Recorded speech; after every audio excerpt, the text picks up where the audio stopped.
আসসালামু আলাইকুম। আমি Habibur Rahman, medical technologist, radiography, London থেকে বলছি। তো আমার একটি অনিয়মিত আয়োজন, বিভিন্ন দেশে, পৃথিবীর বিভিন্ন প্রান্তে যারা বাংলাদেশি মেডিকেল টেকনোলজিস্ট বিভিন্ন ক্ষেত্রে নিজেদেরকে প্রতিষ্ঠিত করেছে তাদের যোগ্যতা, পরিশ্রম এবং মেধার দ্বারা, এরকম মেডিকেল টেকনোলজিস্টদের নিয়ে আমার একটি অনিয়মিত আয়োজন, যেখানে আমি তাদের সাথে তাদের জার্নিটা নিয়ে কথা বলি এবং জানার চেষ্টা করি যে তারা কিভাবে আজকে এই সাফল্যের দ্বার প্রান্ত বা সাফল্যটা পেয়েছে সেটা। তো তারই ধারাবাহিকতায় আজকে আমাদের সাথে আছে সোহেল রানা, অতি পরিচিত মুখ সবার কাছে, যে যাকে আমি পায়োনিয়ার হিসেবে মনে করি লন্ডনে এবং ইংল্যান্ডে আসা, ইংল্যান্ডে জব পাওয়ার ক্ষেত্রে বাংলাদেশি টেকনোলজিস্টদের জন্য একজন ইন্সপিরেশন। তো আমরা জানবো সোহেল রানার জার্নিটা এবং সে কিভাবে আজকে নিজেকে এই জায়গায় প্রতিষ্ঠিত করতে পারলো, এবং সে বর্তমানে কর্মরত আছে ইংল্যান্ডের একটি স্বনামধন্য হসপিটালে সিনিয়র এমআরআই টেকনোলজিস্ট হিসেবে। তো ধাপে ধাপে আমরা জানবো তার কথা, তার পরিশ্রম, তার সফলতা কিভাবে আসলো, সেই বিষয়গুলো নিয়ে। তো সোহেল রানা, কেমন আছেন আপনি? জি, আলহামদুলিল্লাহ ভালো আছি। আহ, শুক্রিয়া, যতটুকু আছি আলহামদুলিল্লাহ। আচ্ছা, ধন্যবাদ। তো আমরা আসলে শুরু থেকে শুরু করতে চাই। তো প্রথমে আমি একটু বিস্তারিত আপনার ব্যাকগ্রাউন্ডটা জানতে চাই, যে আপনি আসলে এই বাংলাদেশে কোথায়, কোথাকার ছেলে, কোথা থেকে আসছেন, বা আপনার শৈশবটা কোথায় কাটছে, বা স্কুল লেভেলের পড়াশোনা, যদি সংক্ষেপে এই বিষয়গুলো নিয়ে একটু বলতেন তাহলে। আচ্ছা, ওকে। আমার জন্ম গ্রামে, গ্রামেই বেড়ে ওঠা। আমার বাড়ি হচ্ছে টাঙ্গাইল জেলার সখীপুর থানায়, কালমেগা গ্রামে। সেখানেই শৈশব, প্রাইমারি এবং হাই স্কুল সেখান থেকেই। তারপরে আহ, আমার এসএসসির পরে এক বছর হচ্ছে কি করব কি করব এইসব নিয়ে অনেক আসলে জল্পনা কল্পনা, ডিপ্লোমা ইঞ্জিনিয়ারিং করব নাকি আহ, যেটা টেকনোলজিতে পড়াশোনা করব, এটা নিয়ে আসলে একটা বছর আমার গ্যাপ যায়। তারপরে আমি হচ্ছে ঢাকা আইএসটি তে পরীক্ষা দেওয়ার উদ্দেশ্যে আসি। ঢাকা আইএসটি তে ডিপ্লোমা পরীক্ষা দেই, ভাগ্যক্রমে চান্স হয়ে যায় এবং ভর্তি হয়ে যাই। তারপরে ঢাকা আইএসটি তে ডিপ্লোমা, ডিপ্লোমার প্রথম বর্ষ থেকে আসলেই কিছুটা বুঝতে শুরু করি যে আমাদের আসলে প্রফেশনের কি অবস্থা। এবং দ্বিতীয় বর্ষে যাওয়ার পরে যখন আসলে বিস্তারিত বুঝতে পারি যে আসলে দীর্ঘদিন যাবত আমাদের আহ, চাকরি, সরকারি সার্কুলার নাই, তখন থেকে আমার আসলে শুরু হয় যে আসলে মনে হচ্ছে না আমাকে দিয়ে এইখানে কিছু হবে, তাহলে আমাকে কি করতে হবে সেই বিষয়ে শুরু হয়ে যায় আর কি ভিতরের চিন্তা ভাবনা। তারপর ডিপ্লোমার কমপ্লিট করার সাথে সাথে আমি আসলে বিভিন্ন দেশে বিএসসির জন্য চেষ্টা করি যে কোন কোন দেশে বিএসসি করতে যাওয়া যায়। আহ, অর্থনৈতিক বা বিভিন্ন কারণে সেটা হয়ে ওঠে নাই। তারপরে আসলে প্ল্যান বি যেটাকে বলে সেটা নিয়ে যে আসলে আমি কিভাবে আহ, পরবর্তী স্টেপ নিতে পারি। তারপর আমার ডিপ্লোমা ইনস্টিটিউটের অধ্যক্ষ নূরজাহান ম্যাডাম এবং মজিবর স্যার, তাদের পরামর্শে আমি বিএসসি তে ভর্তি হই। দুর্ভাগ্যবশত তখন আসলে ঢাকা ভার্সিটির বিএসসি টা বন্ধ ছিল, 2 বছরের জন্য বন্ধ, এবং আমি সময় নষ্ট করার জন্য ইচ্ছুক ছিলাম না। তাদের পরামর্শে হচ্ছে বিএসসি তে ভর্তি হয়ে যাই এবং বিএসএস থেকে 2019-এ ডিপ্লোমা কমপ্লিট করি। এটা হচ্ছে আমার মোটামুটি পড়াশোনার জার্নি। আচ্ছা, আমরা ধীরে ধীরে আরো বিস্তারিত জানবো পড়াশোনার বিষয়ে। তো আমি আরেকটা প্রশ্ন এখানে করতে চাই, যে আসলে আপনি তো ডিপ্লোমার জন্য আসলেন এসএসসি পরে। তো আপনাকে কি ইন্সপায়ার করলো রেডিওলজিতে আসার জন্য? কারণ ডিপ্লোমার তো অনেক কিছু আছে, ফার্মেসি আছে, ফিজিওথেরাপি আছে, ল্যাবরেটরি মেডিসিন আছে। তো এটা বিষয়টা কি রকম ভাবে এখানে যুক্ত হলেন? এটা আসলেই আমি শুরুতে যে বলছি আমার এক বছরের গ্যাপ ছিল এসএসসি পরে। তো আমার ব্যাচমেট অলরেডি একজন আইএসটি তে ভর্তি হয়ে গেছে, সে রেডিওথেরাপি ছিল, বাবুল মিয়া। তো ওর থেকে আসলে মূলত আমার এই মেডিকেল লাইনে আসার জার্নিটা শুরু। ওই আমাকে ফোন দিয়ে নিয়ে আসছিল যে আয় পরীক্ষা দিয়ে এখানে, চান্স হইলে তো ভর্তি, হইলে না হইলে সেটা পরে দেখা যাবে। তো ও আসলে আমার এই লাইনে আসার মানে আর কি জনক বলা যায়। ও যেহেতু এক বছর অলরেডি পড়াশোনা করে ফেলছে, পরে ওর পরামর্শে এই সাবজেক্টে ভর্তি হওয়া। তো কৃতজ্ঞতার প্রতি আসলেই যদি ওই সাবজেক্টটা না পছন্দ করে দিত অথবা আমার ওই সময় ফোন দিয়া না নিয়ে আসতো, তাহলে হয়তো আমি আজকে এখানে এসে পৌঁছাতে পারতাম না। আচ্ছা, তো আমি মোটামুটি যতজন মেডিকেল টেকনোলজিস্টদের সাথে কথা বলছি তার ভিতরে একটা জিনিস খুবই কমন, সেটা হচ্ছে যে প্রত্যেকেই দেখেছি যে না জেনে এই বিষয়টার সাথে ইনভলভ হয়েছে। আপনার ক্ষেত্রে কি এরকম বলা যায় যে না বুঝে না জেনে আসছেন? অনেকটাই বলা যায়, কারণ আসলে আমি এই বিষয়ে মোটামুটি ইচ্ছুকই ছিলাম না। বলা যায় যে আমার ডিপ্লোমা ইঞ্জিনিয়ারিং পড়াটারই আসলে মেইন উদ্দেশ্য ছিল, কোনো কারণে সেটা হয়ে ওঠে নাই। তারপরে দেখা গেছে যে আসলে ফ্যামিলি ওইভাবে অর্থনৈতিক ভাবে এফোর্ড করতে পারবে না, বিদায় শর্টকাট কিভাবে চাকরি পাওয়া যায় বা ইনকাম যোগ্য হওয়া যায় সেই সব চিন্তা ভাবনা করে এখানে আসা। এবং না, প্রফেশন সম্পর্কে আমি জেনে আসলেই কোর্স চুজ করে নাই, এটা ওই আমার বন্ধুই ওই চুজ করে দিছিল। এটা যা না জানাই বলা যায়, মোটামুটি না জেনেই হয়েছে। আচ্ছা। তবে ভালো হয়েছে আলহামদুলিল্লাহ। আচ্ছা, এটাই আমি পরবর্তীতে খুব প্রশ্ন করতে চাচ্ছিলাম যে আসলে একটা দীর্ঘ পথ পাড়ি দিয়ে আসছেন, যে যেখানে আপনি অনেকটা না জেনেই ভর্তি হয়েছেন। তো এখন পিছন ফিরে তাকিয়ে আপনার কাছে মনে হয় কি না কখনো যে না, এখানে না এসে মনে হয় অন্যদিকে যাওয়াই ভালো ছিল, বা এইচএসসি করে আমি ইউনিভার্সিটিতে পড়াশোনা করলে হয়তো বা বিসিএস করতে পারতাম বা অন্য কিছু করতে পারতাম, বা এইরকম কখনো মনে হয় কি না? না আপনি you can say that you are satisfied? আমার কাছে এটা কখনোই মনে হয় নাই। আমার কাছে আসলেই আমি এমনিতেই অনেক উম, ত্রুটি জানার চেষ্টা করি, অনেক প্রতিবাদ করার চেষ্টা করি, তবে আমার কাছে এই বিষয়গুলো কখনোই মনে হয় না যে ডিপ্লোমা করে আমি ভুল করছি। কারণ যদি আসলে কম্পেয়ার করি, আমি যখন ডিপ্লোমা কমপ্লিট করলাম আহ, তখন থেকে চাকরি করতে পারতেছি। আহ, ওই সময়ে 15,000, 10 থেকে 15,000 টাকা একটা চাকরি 2014 সালে, যেটা একটা ফ্যামিলির জন্য বা নিজের চলার জন্য যথেষ্ট সাপোর্টিভ ছিল। এবং ওই সময় একটা অনার্স পাস করা বা মাস্টার্স করা একটা ছেলে 15,000 টাকার চাকরি করতে পারে না। এই সব দিক থেকে যদি কম্পেয়ার করে, এবং আমরা যদি আসলে আমাদের প্রফেশনটাকে ভালোবাসি, গবেষণা করি, তাহলে রেডিওলজি টেকনোলজি অনেক গুরুত্বপূর্ণ একটা প্রফেশন। এটা আসলে বলার কোনো মানে বুঝে বলে বোঝানোর কোনো বিষয় না। এবং হুম। এটা আসলেই আহ, অনেক কিছু জানার আছে, এই প্রফেশন অনেক কিছু জানার আছে, অনেক কিছু করার আছে, নিজের মেধাকে অ্যাপ্লাই করার সুযোগ আছে। সেখানে আমি ডিপ্লোমার পরে থেকেই স্যাটিসফাই, কারণ আমি ডিপ্লোমা করার সাথে সাথেই প্রফেশনটাকে বোঝার চেষ্টা করা শুরু করছি। ডিপ্লোমার চাকরি করছি, পাশাপাশি আমি আসলে প্রফেশন সম্পর্কে জানার চেষ্টা করছি। বিএসসি করছি। আমার কাছে মনে হয়েছে যে না, এটা আসলে খুবই সুন্দর একটা প্রফেশন, স্মার্ট একটা প্রফেশন।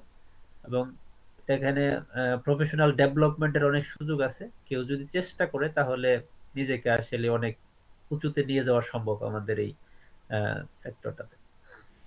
আচ্ছা, বুঝতে পারলাম। আশা করি এই আপনার এই কথার মাধ্যমে আমাদের যারা এখন বর্তমানে ডিপ্লোমা রেডিওলজি পড়তেছে তারা উৎসাহিত হবে, এবং তারাও এই বিষয়টা কনফার্ম হবে যে হ্যাঁ, অনেক সুযোগ আছে যেখানে আমরা ডেভেলপমেন্ট করতে পারি।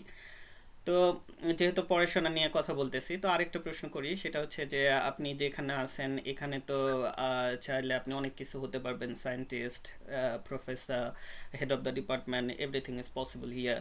সো আপনার কি এরকম কোনো পরিকল্পনা আছে যে এরপরে এমএসসি বা পিএইচডি এরকম কোনো কিছু করবেন রেডিওগ্রাফির উপর? অবশ্যই, সেটা তো থাকাই স্বাভাবিক। আমার সবসময় উচ্চ শিক্ষা এবং গবেষণার প্রতি আকর্ষণ ছিল। আমি বাংলাদেশেও আসলে যখন বিএসসি করছি, আহ, চেষ্টা করছি কিছু গবেষণার দিকে ইনভলভ হওয়ার, যদিও আমাদের দেশে সুযোগ খুব কমই ছিল। তবে আমি নিজেও চেষ্টা করছি এবং কিছু সেক্টর তৈরি করছি যেখানে আসলে বর্তমানে গবেষণা করার কিছু সুযোগ আছে। আর আমার এখানে হচ্ছে আহ, এখন মূলত আসলে এই দেশে যে চাকরির পজিশন, সেটার জন্য আসলে এমএসসি বা পিএইচডি দরকার পড়ে না। কেউ যদি অ্যাডভান্স লেভেলের চিন্তা করে, সেই ক্ষেত্রে সে এমএসসি এবং পিএইচডি করতে পারে। তো আমার বর্তমানে আমি যে অবস্থান আছি সেখান থেকে আমার হচ্ছে MSc medical imaging and management একটা কোর্স আছে, যেটা আমার খুবই পছন্দের একটা কোর্স, যেটা এখানকার একটা বর্ণমত ইউনিভার্সিটিতে অফার করে। এই কোর্সটা আমার করার ইচ্ছা আছে।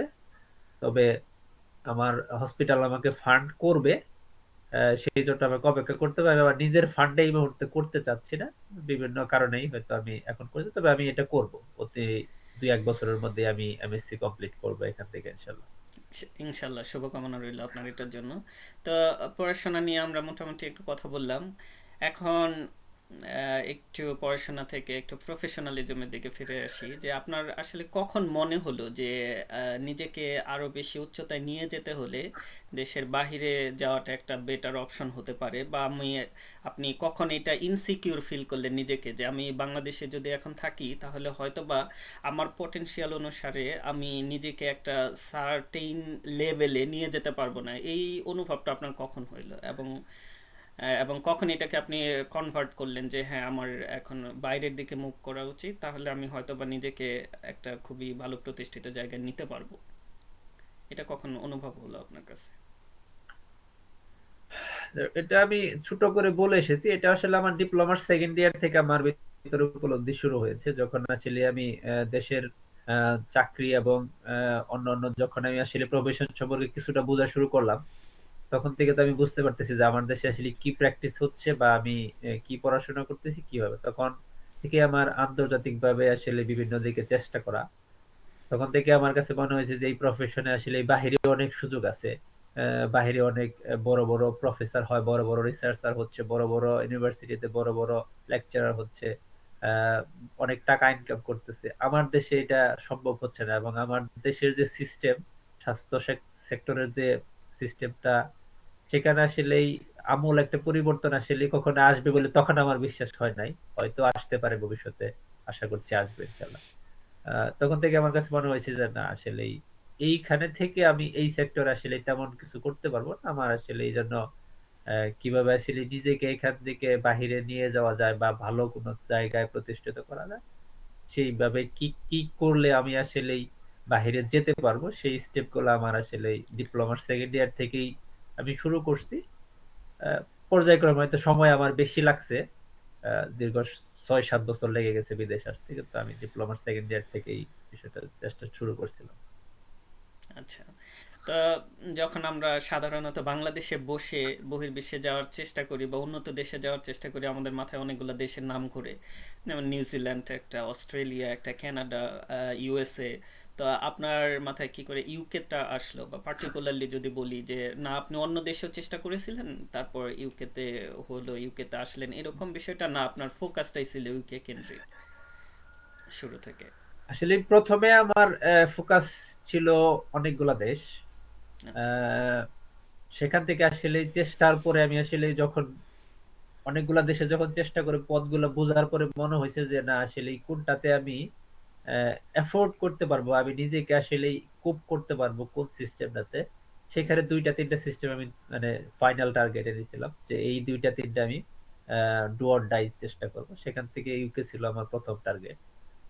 তার আগে আমি আসলে মধ্যপ্রাচ্য এবং কানাডা, অস্ট্রেলিয়া এগুলা নিয়ে মোটামুটি আহ, যতটুকু চেষ্টা করা যায় বাংলাদেশ থেকেও জানা বোঝা যায় সেটা চেষ্টা করে দেখছি, কিন্তু আসলে আমার কাছে মনে হয়েছে যে ওই জায়গাটাতে যাওয়ার জন্য যেই রকম ফ্যাসিলিটিস গুলো বা যেই রকম জিনিসগুলো দরকার সেগুলো আমার তখনো হয় নাই। সেজন্য আমি আসলে আমাকে একটা জায়গায় ফোকাস করছি যে না, আমি এই জিনিসটা খুব করতে পারবো।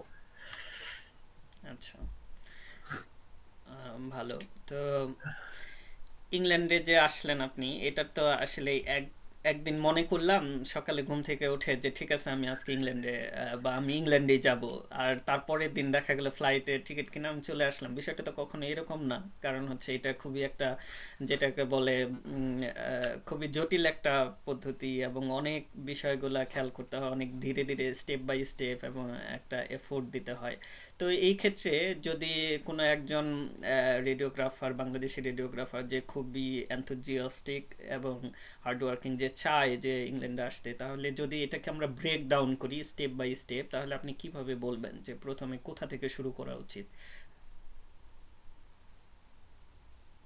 প্রথমে অবশ্যই বিএসসি বিএসসি টা কমপ্লিট করা উচিত। তারপরে হচ্ছে বিএসসি টা রানিং অবস্থায়, অন্তত পক্ষে বিএসসি সেকেন্ড ইয়ার পার হওয়ার পরে তাকে অবশ্যই আসলে ইংলিশের সাথে অ্যাটাচ হওয়া উচিত। ইংলিশ ল্যাঙ্গুয়েজ প্রফিসিয়েন্সি যেটা, এটা আসলে খুবই গুরুত্বপূর্ণ। যেটার কারণে আসলে আমাদের বাংলাদেশ তথা এশিয়ার বেশিরভাগ অপরচুনিটি গুলো আমরা নিতে পারি না, শুধু আমাদের হচ্ছে এই এই প্রবলেমটা যে আমি পারবো না বা আমাকে দিয়ে হবে না বা আমরা পারি না, যে কোনো কারণেই হোক আমরা শেষ পর্যন্ত পারি না, এখানেই আমাদের বড় বাধা আমি মনে করবো এটা। তারপরে হচ্ছে তাকে অনেকগুলা বিষয়ের উপরে নির্ভর করে ডিসিশন নিতে হবে, কারণ ও আন্তর্জাতিক ভাবে প্র্যাকটিস করতে হইলে উন্নত দেশগুলোতে অবশ্যই লাইসেন্সের প্রয়োজন হয়। সেই লাইসেন্স সম্পর্কে জানতে হবে, লাইসেন্স নিতে হবে, এবং সেখানে লাইসেন্স নেওয়ার পরে আসলে জব অপরচুনিটি গুলাকে কিভাবে ইউটিলাইজ করা যায় বা কিভাবে সেইগুলোতে অ্যাপ্লিকেশন করা যায় এবং সেখানে জব পাওয়া যায় সেই বিষয়গুলো ফোকাস করতে হবে। বর্তমানে যদি কেউ আসলে চেষ্টা করে, আমি বলবো যে এখন তো এক্সাম্পল অনেক আছে, তাদের সাথে অবশ্যই কমিউনিকেশন করে অথবা যেই পথ দেখানো আছে, আহ, আবিষ্কার করা পথ নতুন করে আবিষ্কার করার কিছু নাই। যেটা আবিষ্কার হয় নাই সেটা আবিষ্কার করলে ভালো। তবে যে পথ আবিষ্কার হয়ে গেছে সেখানে নতুন করে আবিষ্কার করার মতো কিছু নাই। এখন অনেকেই ইউকে তে, আমি আসছি আলহামদুলিল্লাহ, আমার পরে আরো একজন আসছে এবং অনেকেই লাইসেন্স করছে, চেষ্টা করতেছে জবের জন্য। দুবাইতে খাইরুল আছে, সুজন বর্মন আছে, আমেরিকাতেও কয়েকজন আছে, কানাডাতে খাইরুল রিসেন্টলি লাইসেন্স করলো, আরো অনেকেই অবস্থিত আছে। তা আমাদের দেশ থেকে এখন মোটামুটি অনেকগুলা পথ অলরেডি তৈরি হয়ে গেছে, সেই পথগুলো অনুসরণ করলেই আমি মনে করি যে আসতে পারবে। অন্য ডিপার্টমেন্টের ক্ষেত্রেও অনেক এক্সাম্পল আছে, যেমন বায়োমেডিক্যাল সায়েন্স বা ল্যাবরেটরিতে আমার বন্ধু মঈন আছে এখানে, অনেক 3-4 জন আমাদের ঢাকা আইএসটি বা অনেকে আছে এখানে, ইউকে তে আছে, অন্যান্য দেশেও আছে, ফিনল্যান্ডে আছে, নিউজিল্যান্ডে আছে। তাদের সাথে যোগাযোগ করলেই একটা না একটা পথ বের হয়ে যাবে। এখন শুধু জাস্ট নিজেকে প্রিপেয়ার করা, যেহেতু পথ তৈরি আছে, নিজেকে তৈরি করাটাই হচ্ছে বড় কাজ আমি মনে করি।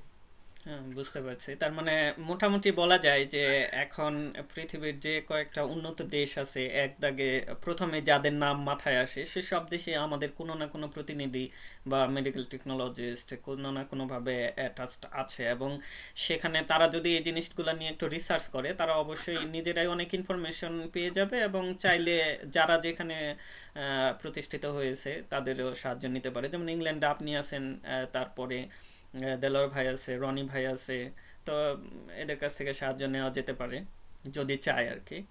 তো মধ্যপ্রাচ্যে খায়রুল আছে। খায়রুলের এর আগে আমি একটা সাক্ষাৎকার নিয়েছিলাম। তো ও ডে বাই ডে ডেভেলপমেন্ট করতেছে। তো যাই হোক, এখন ইংল্যান্ডে আসতে গেলে যদি সে রেডিওগ্রাফার হিসেবে আসতে চায় আপনার মতে প্রথমে অবশ্যই নিজেকে প্রস্তুত করতে হবে, ইংলিশের প্রতি জোর দিতে হবে, তারপর রেজিস্ট্রেশন প্রসেসটা করতে হবে। তো আমি শুনতেছি ইদানিং যে রেজিস্ট্রেশন প্রসেসটা অনেক বেশি এখন জটিল হয়ে যাচ্ছে ধীরে ধীরে, ডে বাই ডে, এরকম কোনো কিছু? রেজিস্ট্রেশন প্রসেসটা আসলে অনেক জটিল হয়ে যাচ্ছে, হয়ে গেছে অলরেডি। আচ্ছা। সেটার কারণ হচ্ছে আসলে এই সব দেশে করোনা মহামারী হওয়ার পরে প্রচুর একটা স্বাস্থ্য সেক্টরের লোকের একটা চাহিদা তৈরি হয়েছিল, হুম হুম যেই কারণে তারা অনেক কিছু আসলে শিথিল করছিল, হুম যে আমরা আসলে একটা মিডিয়াম মোটামুটি একটা কোয়ালিটি থাকলে আমরা লোকজন আনা শুরু করব। এবং এই দেশেও তখন যখন একটা জায়গায় ডিমান্ড হয় বা চাহিদা তৈরি হয় তখন তারা ওইটার উপরে ফোকাস করে। এই দেশেও তখন তারা এই হেলথ সেক্টরের স্টাফ তৈরির ব্যাপারে বিভিন্ন ধরনের প্রোগ্রাম চালু করছে। এখন এই দেশেও প্রচুর পরিমাণে হেলথ স্টাফ তৈরি হচ্ছে, যেই কারণে তারা আসলে যে রেজিস্ট্রেশন প্রসেস গুলা দেখতেছে যে আহ, আরো কিছু বিষয় হচ্ছে আমাদের দেশের যে এডুকেশন কোয়ালিটি, আমরা যদি মুখে যদিও বলে থাকি যে আসলে কোয়ালিটি সেম, হুম বাস্তবিক অর্থে তারা যখন এইখানে কম্পেয়ার করছে, অনেক ক্ষেত্রে দেখা গেছে যে এডুকেশন কোয়ালিটি আসলেই একরকম না, এবং প্র্যাকটিস যে সিস্টেমটা হুম সেটা অনেকটা ডিফারেন্ট। তো এই কারণে তারা আসলে এখন ডকুমেন্ট গুলা অনেক কেয়ারফুলি চেক করতেছে, এবং তাদের ক্রাইটেরিয়ার সাথে একদম 100-এ 100 না মিট করলে তারা সেটাকে হচ্ছে দেখা যাচ্ছে যে ডিলে করতেছে বা ফার্দার ইনফরমেশন চাচ্ছে, আরো তারা সাপোর্টিং ইনফরমেশন চাচ্ছে। পূর্বে এটা আসলে এইভাবে করে নাই, তারা মোটামুটি একটা স্ট্যান্ডার্ড মিট করছে, দেখা গেছে 80% বা 90% মিট করলে তারা সেটাকে এডিশনাল একটা সাপোর্টিং জাস্ট ডকুমেন্ট দেখতো যে এটা আসলে কম্পারেবল কিনা, তারা প্র্যাকটিস করতে পারবে কিনা। এখন তারা অনেকটা স্ট্রিক্ট হয়ে গেছে, এবং রিসেন্টলি এমন হয়েছে যে মোটামুটি বছরের উপরে লেগে গেছে তাদের কম্পেয়ার করতে। আগে এত সময় লাগতো না। এবং সর্বশেষ আমার তথ্য মতে আহ, আমি যাদেরকে অ্যাপ্লিকেশনে সহযোগিতা করি তাদের মধ্যে 2 জনের অ্যাপ্লিকেশন রিফিউজড হয়েছে অলরেডি। তারা লাইসেন্স পায় নাই কোনো কারণেই, যে কোনো কারণেই হোক লাইসেন্স হয় নাই। আহ, হ্যাঁ, অনেকটা কঠিন হয়ে গেছে এখন। আচ্ছা।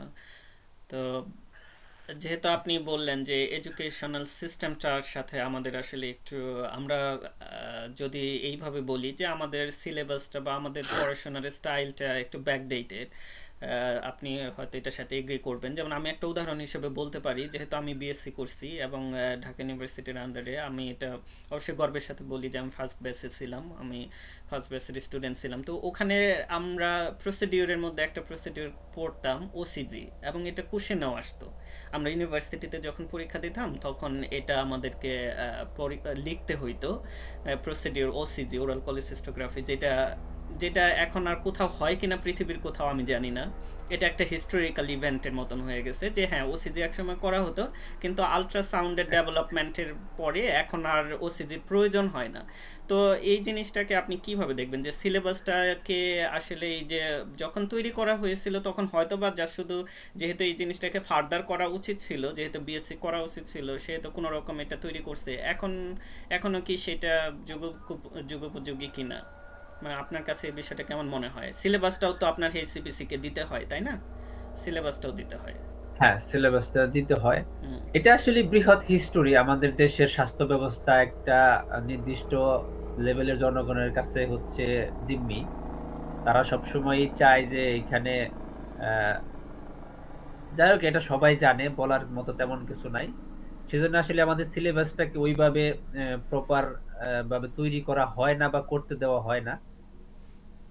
সিলেবাসটা আসলে, আমি যে বিএসসি সিলেবাস করছি, পড়াশোনা করছি, সেটা থেকে আমি বলবো যে আমাদের বিএসসি এর সিলেবাসটা আন্তর্জাতিক মানের সিলেবাসের সাথে অনেকটাই সঙ্গতিপূর্ণ।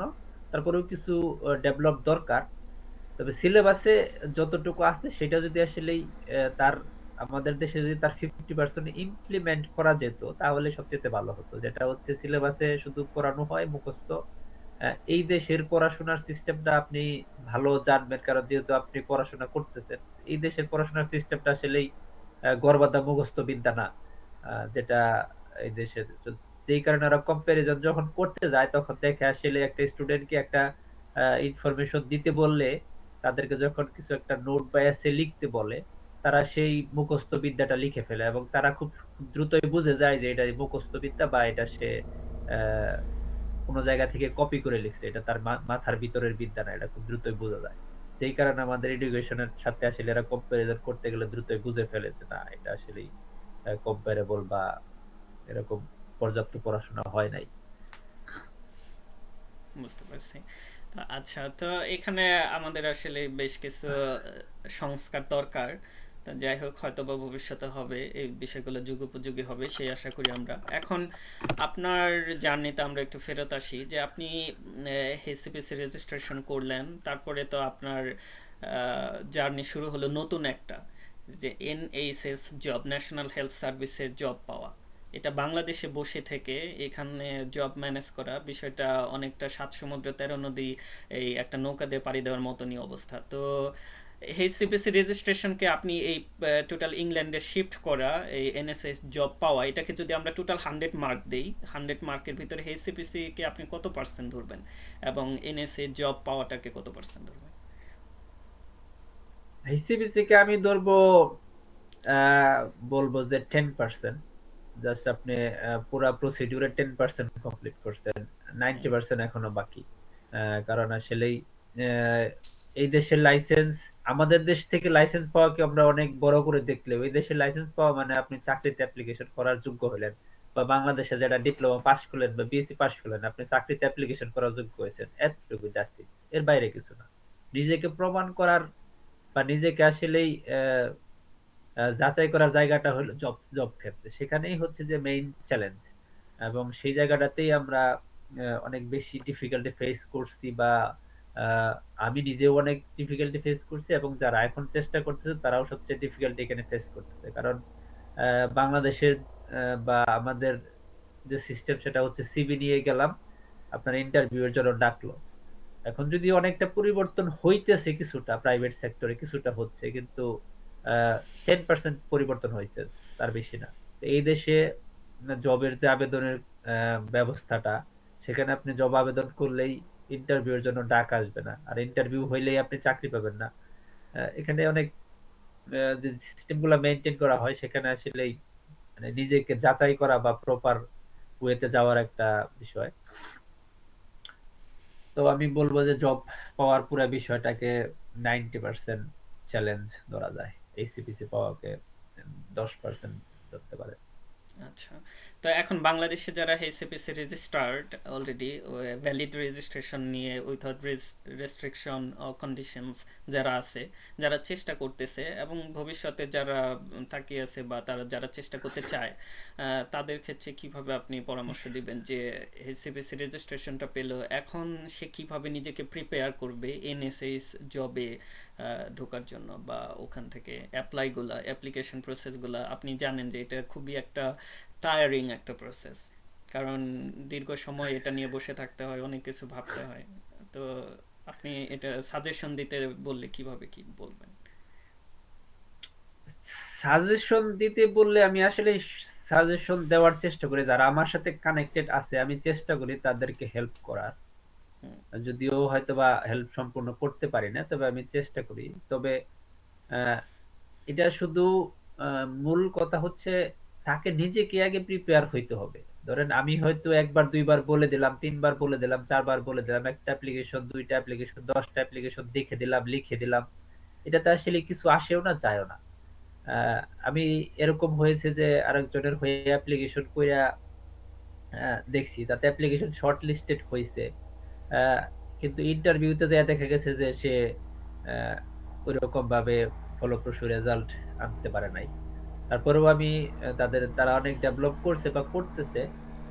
মূলত মেইন প্রবলেমটা হচ্ছে ইংলিশ এখানে। আহ, দুইটা মানে ইংলিশে আমি যদিও নিজেও অনেক ভালো না, তবে আমি এতটুকু বুঝি যে ইংলিশ টেস্টে ভালো রেজাল্ট করা মানেই ইংলিশে খুব ভালো হওয়া না। দুইটা জিনিস, ইংলিশ বোঝা টা খুবই গুরুত্বপূর্ণ, ইংলিশ বোঝা এবং জানাটা খুবই গুরুত্বপূর্ণ। টেস্টের রেজাল্ট কম বেশি হইলেও জানা বোঝাটা খুবই গুরুত্বপূর্ণ। যে খুব ভালোভাবে বুঝবে যে অ্যাপ্লিকেশনের যে ক্রাইটেরিয়া গুলা তারা চায়, সেই বিষয়গুলো যে ভালোভাবে বুঝবে এবং সেই অনুপাতে অ্যাপ্লিকেশন করতে পারবে। রিজিকের মালিক আল্লাহ, তারপরে চেষ্টা তো করতে হবে, করতে পারবে, তার একটা সফল হওয়ার সম্ভাবনা আছে। এবং সেই ক্ষেত্রে যে সাপোর্টিং ইনফরমেশন গুলা দরকার অ্যাপ্লিকেশন করার ক্ষেত্রে, যেই যেই বিষয়গুলো দরকার, সেগুলোর জন্য আমি এতদিনই সহযোগিতা করে আসছি এবং ভবিষ্যতেও করব, যদিও একদম 100% সহযোগিতা করা এই মুহূর্তে সম্ভব হয়ে ওঠে না, কারণ অনেক কাজে ব্যস্ত থাকার কারণে। তবে কেউ যদি আসলে একান্তই চেষ্টা করে, তার জন্য কোনো না কোনো পথ বের হয়ে যাবে। সেটা নির্ভর করবে আসলে সে কিভাবে চেষ্টা করতেছে, সেটার উপরে নির্ভর করবে। আর এতটুকু অভিজ্ঞতা হয়েছে যে যারা চেষ্টা করে হুম।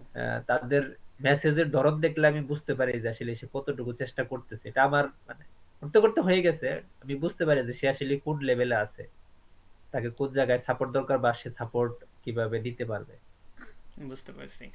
হয়তো বা যদি আমরা ধরে নিলাম যে একটা এক্সাম্পলারি একটা সিচুয়েশন ধরে নিলাম যে হ্যাঁ আপনি হয়তো হেল্প করলেন, অথবা সে কোথাও থেকে হেল্প নিয়ে তার সাপোর্টিং ইনফরমেশন বা তার সব কিছু তৈরি করলো, সে হয়তো শর্ট লিস্টেডও হইলো, কিন্তু তার যদি ইংলিশ প্রফিসিয়েন্সি, স্পিকিং এবং লিসেনিং স্কিলটা ভালো না থাকে, কোনোভাবেই এইটা করা সম্ভব না। এবং অবশ্যই বেসিক নলেজগুলো, কারণ তারা যেসব ট্রিকি কোশ্চেনগুলো করে, বিহেভিয়ারাল কোশ্চেন, তারপরে বিভিন্ন স্টেপে কোশ্চেনগুলো করে, এই জিনিসগুলোকে ক্লেভার ওয়াইজলি আনসার করাও এটা একটা চ্যালেঞ্জ।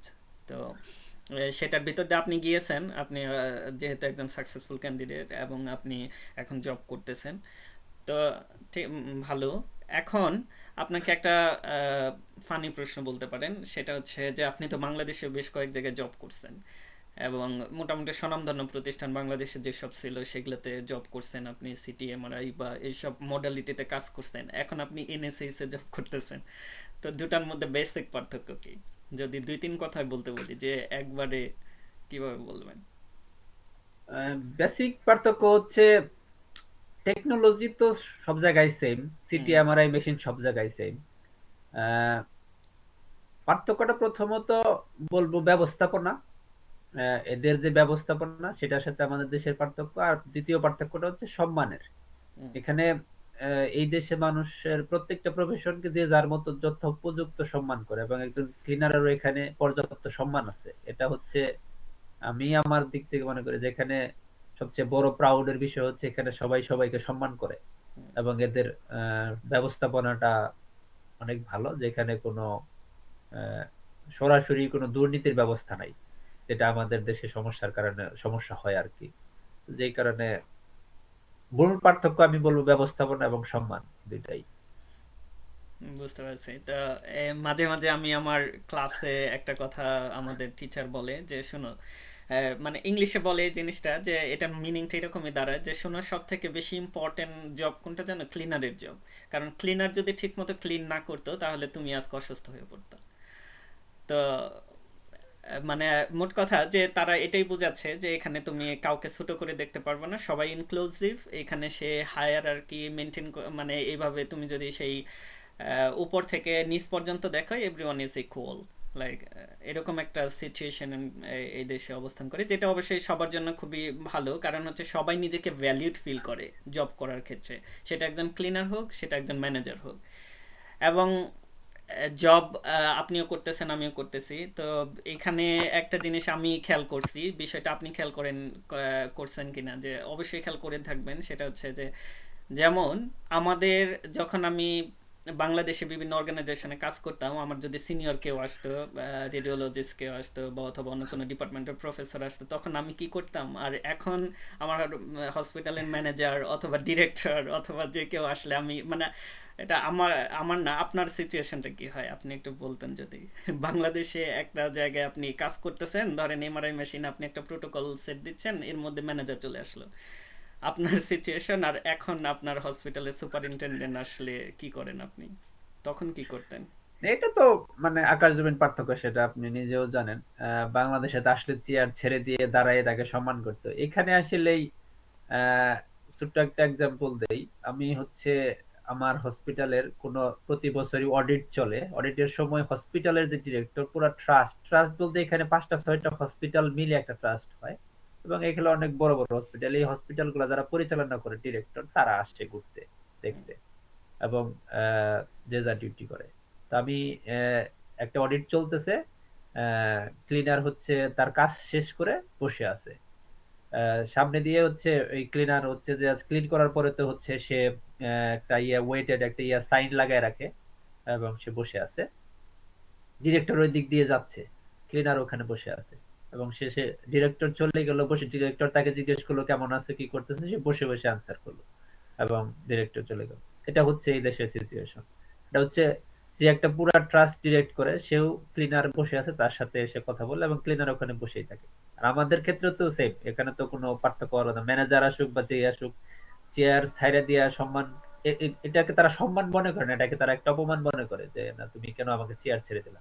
তোমাকে এটা এই মানে আমি যেটা এখানে আসার পরে যে এদের কালচারের কাছ থেকে যেটা শিখছি আর কি, চেয়ার ছেড়ে দিয়ে দাঁড়াইলে তারা এটাকে মনে করে সে আমাকে অপমান করলো, আমাকে বা ডিজেবল মনে করলো, আমি দাঁড়ায় থাকতে পারি না, বা আমাকে কর্মঠ মনে করলো না, এই ধরনের একটা অপমান মনে করে, এটাকে তারা সম্মান হিসেবে দেখে না।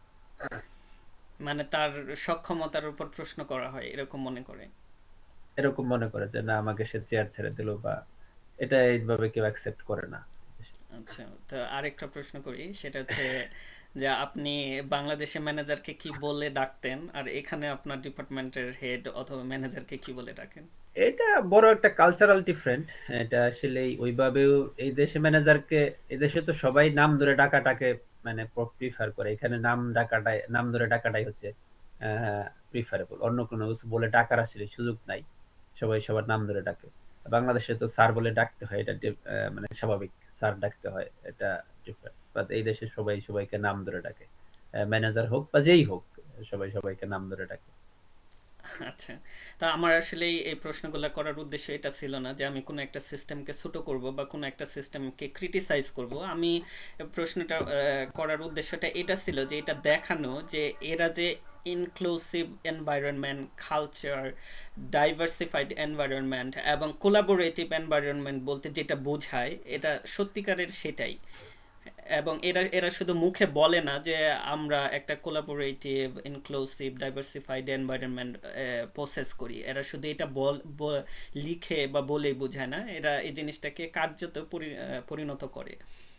তো এই জিনিসটা বোঝানোর জন্য আমি জাস্ট এই দুইটা এক্সাম্পল ডেকে নিয়ে আসছি আমার উদ্দেশ্যে। অবশ্যই সেটা তো অবশ্যই তারা মানে এটা না হইলে তো আহ, খুব সিম্পল একটা বিষয়। আমি একটা অন্য দেশ থেকে একটা এসে এই দেশের না এই দেশের রঙের বা না এই দেশের কথার না এই দেশের কালচারের, কিন্তু সেখানে আমি তাদের সাথে কাজ করতেছি, করতে পারতেছি, সেটার জন্য পর্যাপ্ত এনভায়রনমেন্ট তারা তৈরি করে রাখছে দেখেই তারা বলতে পারে যে না আমরা এটা করতেছি বা তারা আনতেছে। এবং আপনি যে টিমে কাজ করেন আমি নিঃসন্দেহে এটা বলতে পারি যে এটা ডাইভার্সিফাইড এবং বিভিন্ন কালচার, বিভিন্ন কান্ট্রি, এথনিক অরিজিনের মানুষরা এখানে আছে নিশ্চয়ই, তাই না? হ্যাঁ, আমার এখানে হচ্ছে আহ আমি আছি বাংলাদেশি, ইন্ডিয়ান আছে 4-5 জন, নাইজেরিয়ান আছে, তারপরে শ্রীলঙ্কান আছে, ইরানের আছে, ব্রিটিশের আছে, স্কটল্যান্ডের আছে, আহ, মোটামুটি 10-12টা কালচারের মানুষ আমার ডিপার্টমেন্টে আছে। এই হসপিটালে তো মোটামুটি বলা যায় যে সব দেশের বা সব কালচারের মানুষ মোটামুটি আছে খুব বেশি এখানে। ঠিক আছে। তো এখন হচ্ছে একটা সিরিয়াস বিষয়ে আসি। যে আপনি এখন NSS a senior MRI radiographer হিসেবে আছেন। তো আপনার, আমি যদি বলি যে আগামী 10 বছরে আপনি আপনাকে কোথায় দেখতে চান, তাহলে আপনি কি বলবেন? আপনার এই ভবিষ্যৎ পরিকল্পনাটা কি? ভবিষ্যৎ এই 10 ইয়ার্স রুটের প্ল্যানটা কি? এটা আসলে অনেক ক্রিটিক্যাল একটা প্রশ্ন। কারণ হচ্ছে যে এটা নির্ভর করবে আসলে কি কতটুকু আমি নিজেকে ডেভেলপ করতে পারতেছি সেটার উপরে। কারণ এই দেশে আসলে নিজেকে ডেভেলপ না করতে পারলে আপনি যতই স্বপ্ন দেখেন হবে না।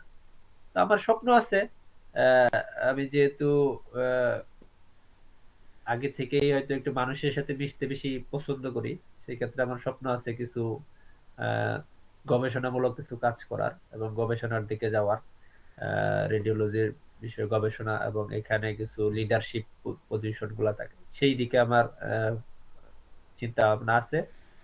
বাকিটা আল্লাহ ভরসা।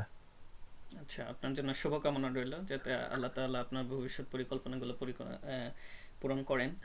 তো আমরা একটু বাংলাদেশের পরিস্থিতিতে ফেরত যাই। আপনি জানেন, আমি জানি, সবাই জানে যে বাংলাদেশে বর্তমানে একটু টার্বুলেন্সের ভিতর দিয়ে যাচ্ছে। ওভারঅল বাংলাদেশটাই যাচ্ছে একটা টার্বুলেন্সের ভিতর দিয়ে। নতুন গভর্নমেন্ট আসছে, তো অনেক কিছু চেঞ্জের ভিতর দিয়ে যাচ্ছে।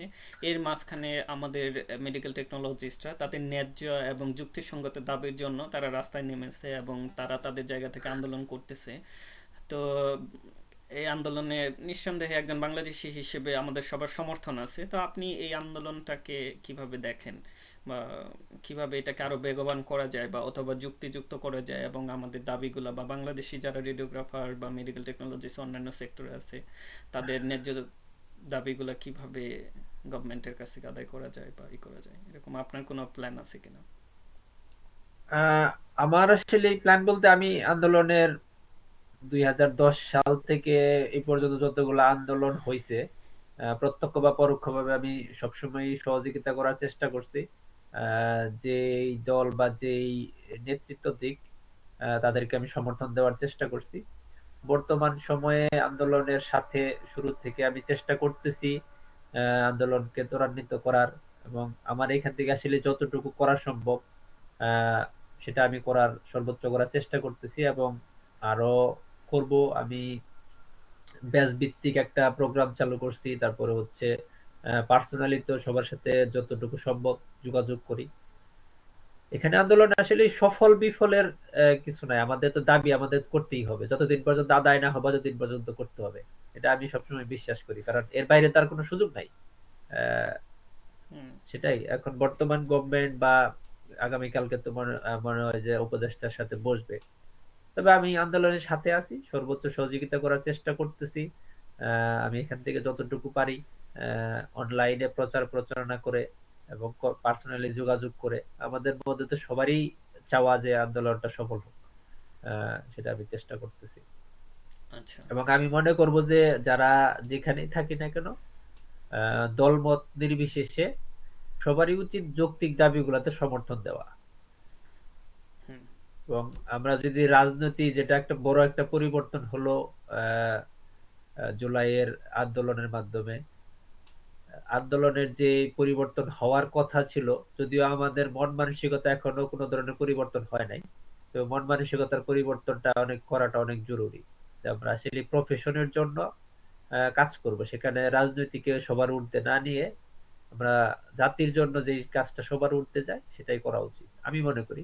আমি সেটা সবসময় চেষ্টা করি এবং করব ভবিষ্যতেও, আমার অবস্থান থেকে যতটুকু সম্ভব। আচ্ছা। তা তার মানে হচ্ছে দলমত নির্বিশেষে যে যে দলেরই হোক না কেন, যে মতেরই হোক না কেন, সবার যদি একটা কমন পারপাসে সবাই মিলে এগিয়ে আসে, ইনশাল্লাহ হয়তোবা সব কয়টা দাবি আদায় করা না গেলেও মেজর কিছু দাবি হয়তো আদায় করা যাবে ইনশাল্লাহ, এরকম।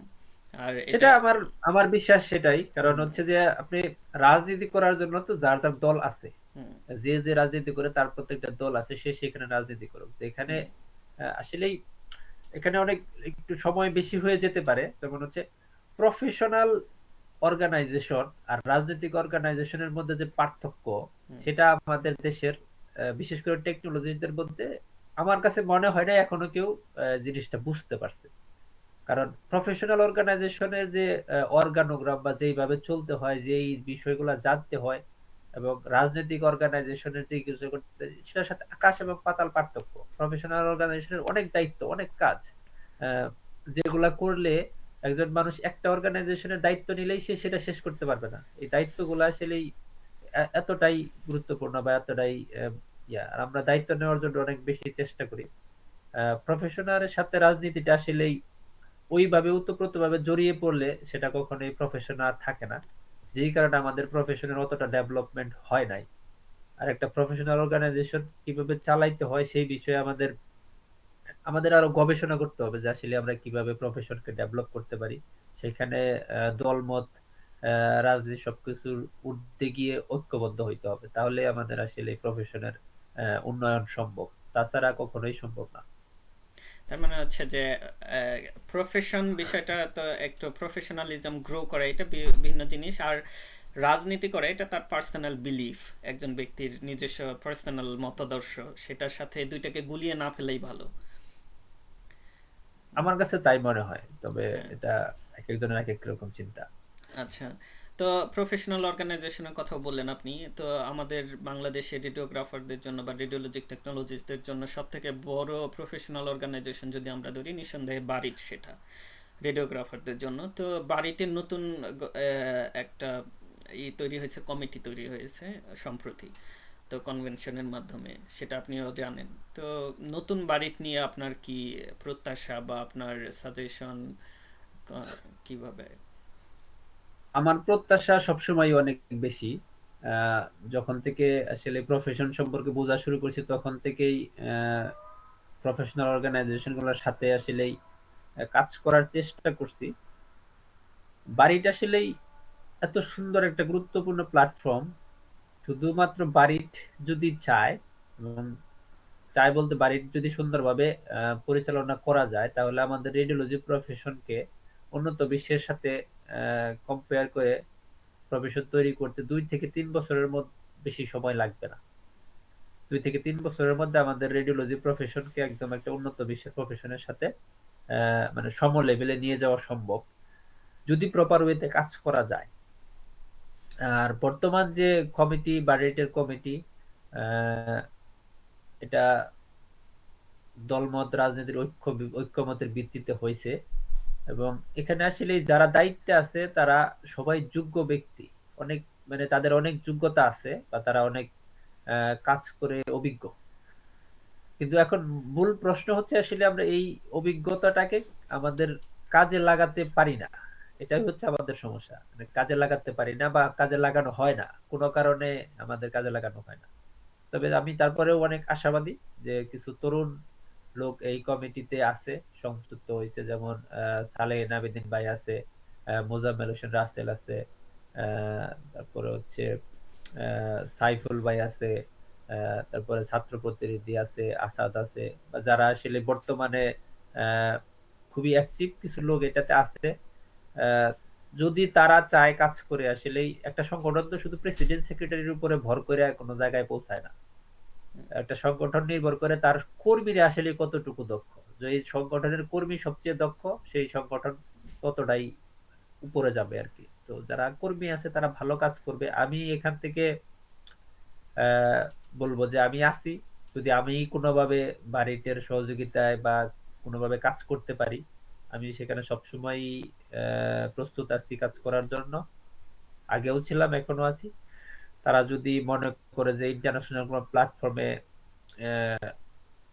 আমাদের মাধ্যমে যারা আছে তারা কাজ করতে পারবে, সেটা আমি অলরেডি তাদের সাথে কথা বলছি।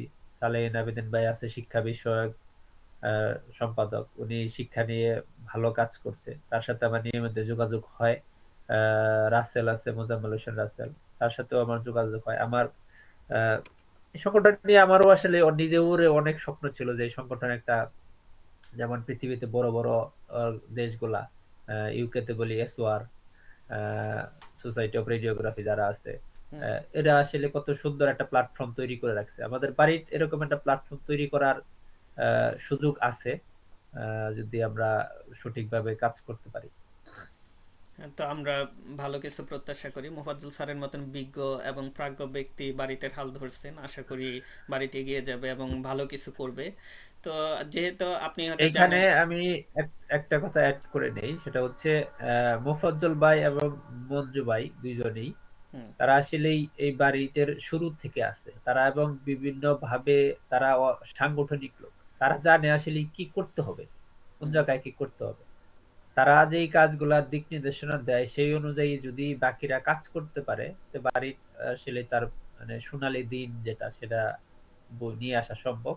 আর আমি হুম। সাধারণ রেডিওলজি টেকনোলজি যারা আছে তাদের উদ্দেশ্যে বলবো যে শুধু অর্গানাইজেশন কিছু দেয় নাই, কিছু হয় নাই, বাড়ির 14 বছর দেখেছি, এইসব কথাবার্তা না বলে সংগঠনের মেম্বার হওয়া খুব জরুরি।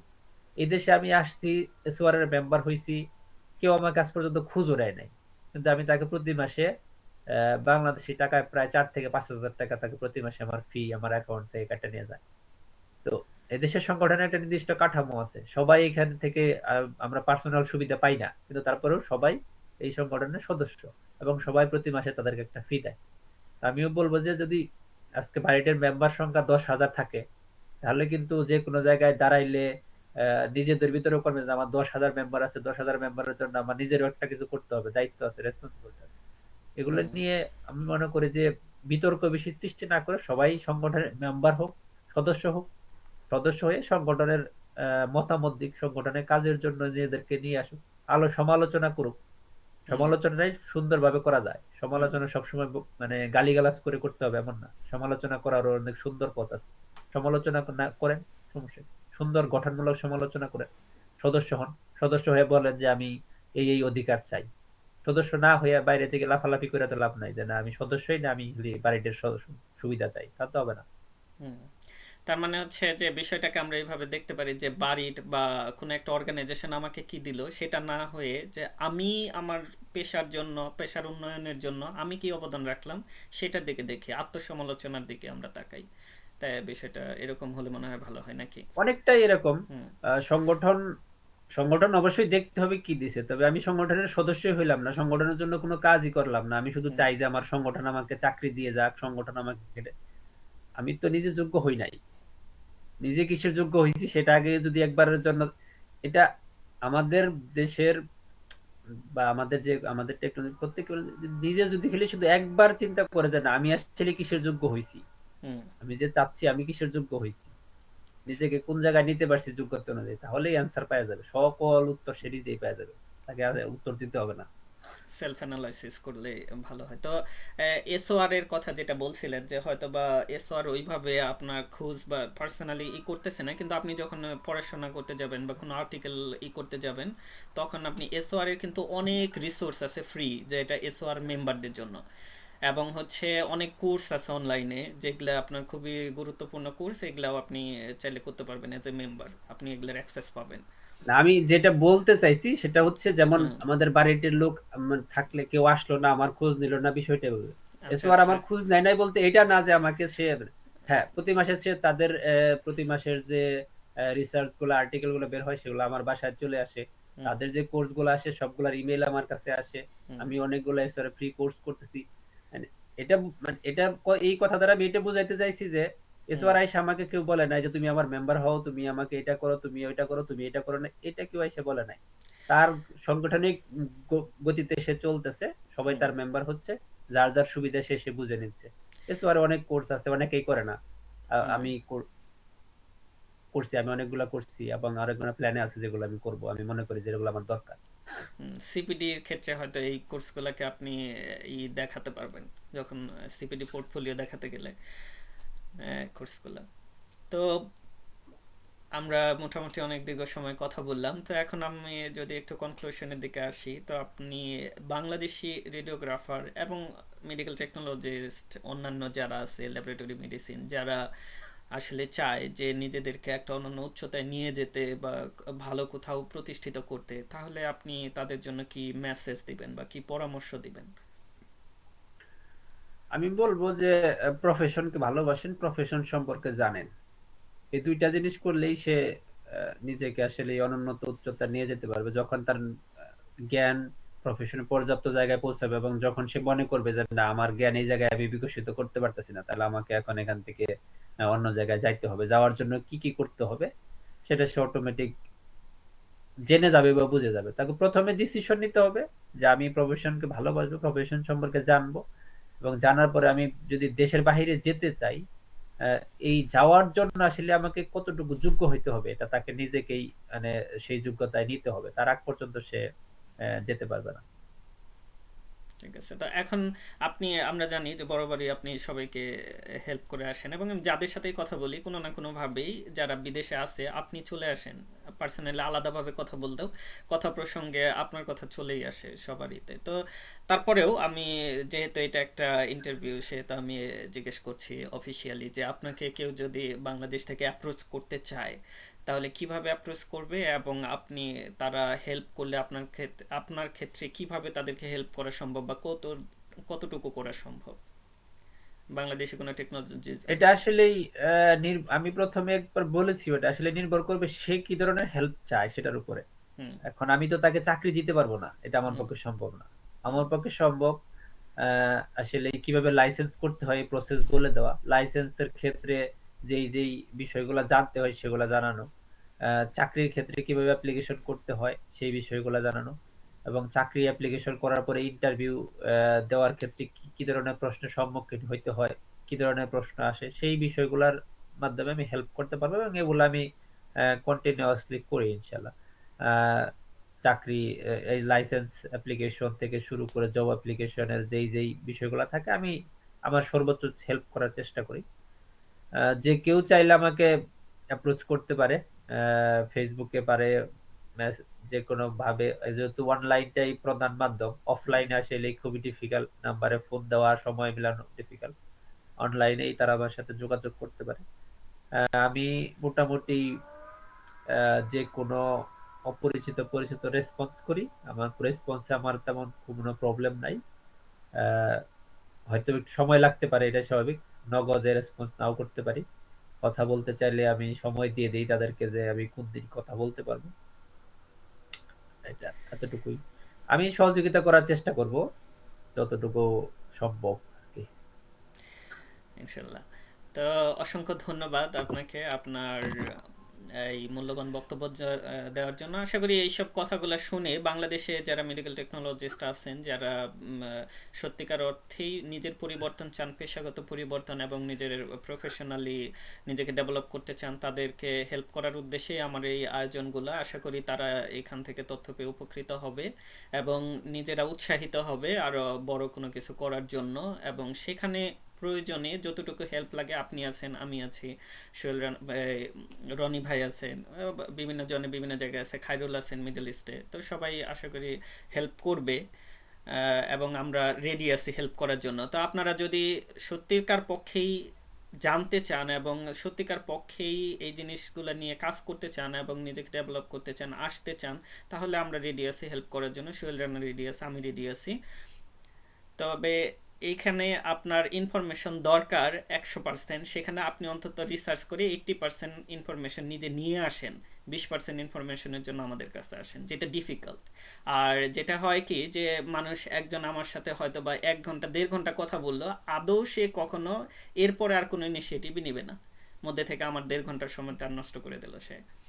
তো এরকমও হয়, এটা হয়তো আপনার সাথেও হয়েছে অনেক ক্ষেত্রে, আমার সাথে ইদানিং হচ্ছে, অনেকেই কথা বলে, দেখা যায় যে তারপর আর কোনো খোঁজই নেই, বা সে ইন্টারেস্টেডই না, অথচ তার সমস্ত না, তথ্য লাগবে। হ্যাঁ, এরকম হয়, এরকম অনেক হয় আসলে। এটা হচ্ছে, হবে, এটাই স্বাভাবিক। হুম। আপনাকে ফোন দিয়ে জিজ্ঞেস করবে যে আসলে ভাই আপনি কিভাবে গেছেন, বা আপনি কোথায় আছেন, হুম। বা আপনি কি করতেছেন, আপনি কোন দেশে আছেন, এরকমও জিজ্ঞেস করবে, করে, এটা স্বাভাবিক। মানে আমি তখন মাঝে মনে মনে রাগ হয়, কিন্তু আমি সিম্পলি আসলে অ্যান্সার করি যে আমি কোথায় আপনি আছি। কত বেতন আমি পান? চেষ্টা করছি নিজে, হ্যাঁ, আমি চেষ্টা করতেছি নিজেকে ডেভেলপ করতে। তা আসলে আজকাল একদিনে হঠাৎ করে তো হবে না, হুম। সময় লাগতেছে। নিজেকে পরিবর্তন শুরু করছি 2010-11 সাল থেকে, সেখান থেকে নিজেকে কনভার্ট করতে করতে এই পর্যন্ত আসছি। হুম। আহ, আরো পরিবর্তন করার চেষ্টা করব ইনশাল্লাহ। তবে সহযোগিতা করার জন্য আছি, সহযোগিতা করব। ইনশাল্লাহ। আহ, আর আমি আর একটা বলতে চাই, সেটা হচ্ছে সোশ্যাল মিডিয়াতে আমি যথেষ্ট অ্যাক্টিভ, তারপরেও আমি আসলে ওপেনলি যেটা করতে পারি না। আহ, সেটার কিছু বাধা থাকে। আহ, প্রত্যেকটা জায়গায় কিছু কিছু নিয়ম রেগুলেশন মানতে হয়, যে কারণে আমি আসলে সেগুলোর কারণে আমি অনেক কিছুই ইনফরমেশন বা অনেক কিছুই আমার পক্ষে সরাসরি দেওয়া সম্ভব হয় না, বা বা অন ওপেনে দেওয়া রেকর্ডে সম্ভব দেওয়া হয় না, সম্ভব হয় না। হুম। অন রেকর্ডে দেওয়া সম্ভব হয় না। এটা আমি মোটামুটি সবাই যারা আমার সাথে যোগাযোগ করে তাদেরকে আমি বলে দিই যে এই এই বিষয়টা আমি আপনাকে এইভাবে দিতে পারবো না, এটা আমার পক্ষে সম্ভব না। বুঝতে আহ, পারছি। আর আপনার এই প্রোগ্রামের জন্য আপনাকে অনেক ধন্যবাদ। আমার আসলেই অনেক শুরু থেকে আমার এরকম একটা প্ল্যান ছিল যে আমি আসলেই যারা দেশের বাহিরে আছে, বা যারা যেই যেই জায়গায় আছে, ভালো ভালো কাজ করতেছে বা কিছু একটা করতেছে, তাদেরকে নিয়ে একটা প্রোগ্রাম করব। কিন্তু সেটা কোনো এক অজানা কারণে, অজানা না, জানা কারণে, কোনো একটা জানা কারণে আমি সেটা আর, করে উঠতে পারিনি। তবে আমারও স্বপ্ন আছে, আমি এগুলা নিয়ে কাজ করব। একটু সময় লাগবে, আরো কিছুদিন সময় লাগবে, এই যে এই বাধা বিপত্তি থেকে বের হয়ে আসতে হবে আর কি, সেটুকু সময় লাগবে। ইনশাল্লাহ আপনার জন্য শুভকামনা রইল, আর অসংখ্য ধন্যবাদ আমাদেরকে সময় দেওয়ার জন্য। আর নেক্সট টাইম দেখা হবে অন্য কারোর সাথে, অন্য কোনো গুরুত্বপূর্ণ মেডিকেল টেকনোলজিস্টের সাথে কথা হবে, এবং দেখা হবে আপনাদের সবার সাথে। সে পর্যন্ত ভালো থাকবেন। আল্লাহ হাফেজ।